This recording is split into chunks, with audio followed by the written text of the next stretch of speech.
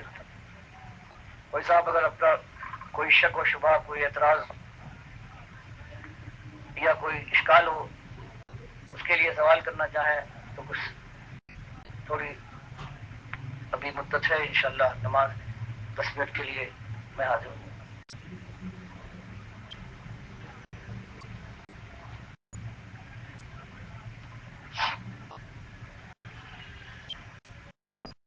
بس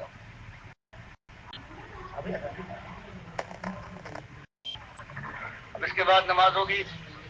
اور عشاء کی نماز کے بعد یہ اجتماع برخاست.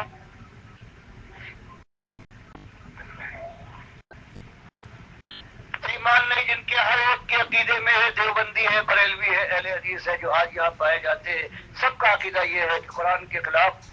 اور اللہ کے نبی صلی اللہ علیہ وسلم کے فرمان کے خلاف ان کو امام کوئی بنائے گا. حدیث میں جو آتا ہے کہ اگر کسی ایسے جو فاسق ہے اس کی کوئی عزت افزائی کی جائے تو اللہ کا عرش غصے سے ہل جاتا ہے، اور اللہ کو گالی دینے والے جو کافر اور مشرک عقیدہ رکھنے والے ہیں ان کو امام بنا کر اللہ کو للکارا جائے، اس کی غیرت کو مجھے کچھ پرواہ نہیں. تو بات یہ ہے کہ یہ سب سمجھنے کے باوجود نہیں سمجھتے. مشکل تو یہ ہے، لیکن اللہ سے بڑی امیدیں ہیں. آج یہ نہ سمجھیں، وہ زمانہ آئے گا ایسے اللہ تعالیٰ کی حالت پیدا کرے گا کہ جو اس کی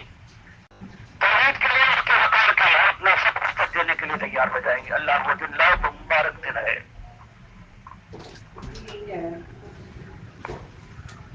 کیا ہے 50 کلو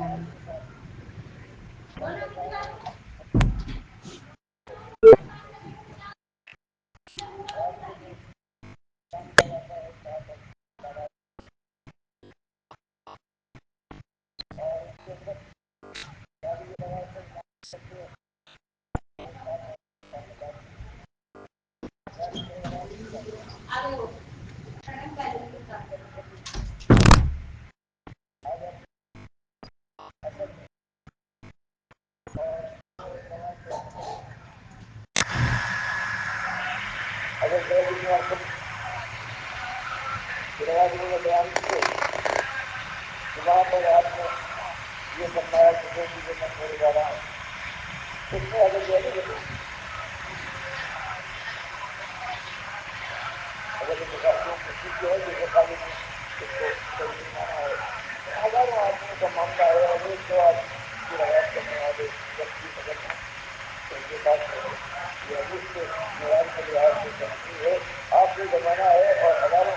سال آپ کے بات کرتے ہیں اور کوئی اس بات کو یاد نہیں رکھتے. اور جو کہ سوائے مسلم کی جو کہ وہ یہی کہ جب دہلی کے مطابق بات کہ میں شاعری مولا اس کے بعد یہ روایت خالی اس طرح سے بچرا کے واقعے انہوں نے بڑھایا ویسے ہی نظرات میں ریلیز کیے گئے، اور ان کے لوگوں نے نہایت رشتہ کی اصطلاح انہوں نے بیان کی نہایت بات کر کبھی کے بات کر کے کبھی کے سب اور یہ سب کیا ہے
یہ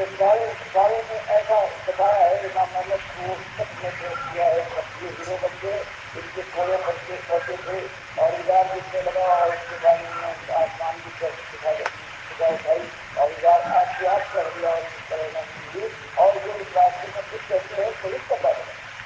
ان کا نام میں یہ بھی جانتا ہے. جن کے ساتھ ان کے کہنے کے مطابق کچھ تھوڑے تھوڑے ہیں ان کا تو نام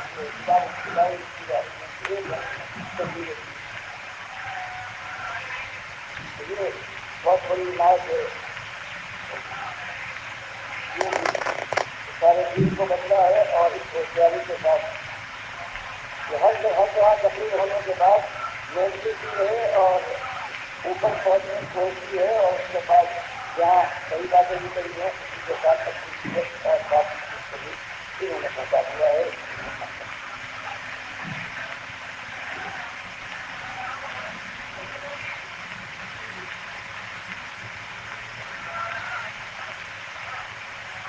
یہ کبھی کوئی بات یہ ہے کہ تمہارے ساتھ کیا ہوگا کیا جائے گا اور میرے ساتھ کیا ہوگا مجھے خبر نہیں ہے. یہ تقریر سے متعلق ہے. اللہ کے نبی صلی اللہ علیہ وسلم وعدہ کرے گا کہ آپ کی سب کچھ پتا اگر کوئی ہو بھی سفر باہر تو کسی قسم کی کوئی بات ایسی نہیں ہے جو آپ کا معافرہ ہو اور آپ قبول کر سکیں. لیکن یہاں جو مراد ہے میرے ساتھ کیا کیا جائے گا وہ تقریر کب وہ دن آئے گا جس وقت یہ بات آنے والی ہے کب اللہ کی بارگاہ کے جب پہنچنے کے بعد جب تقریر کیا ہوگی اس کی نفی کی گئی ہے کہ تقریر نہیں لے جانتا میں میرے پاس میں آپ کو غلط نہیں ہے اتنا اللہ نے مجھے بتا دیا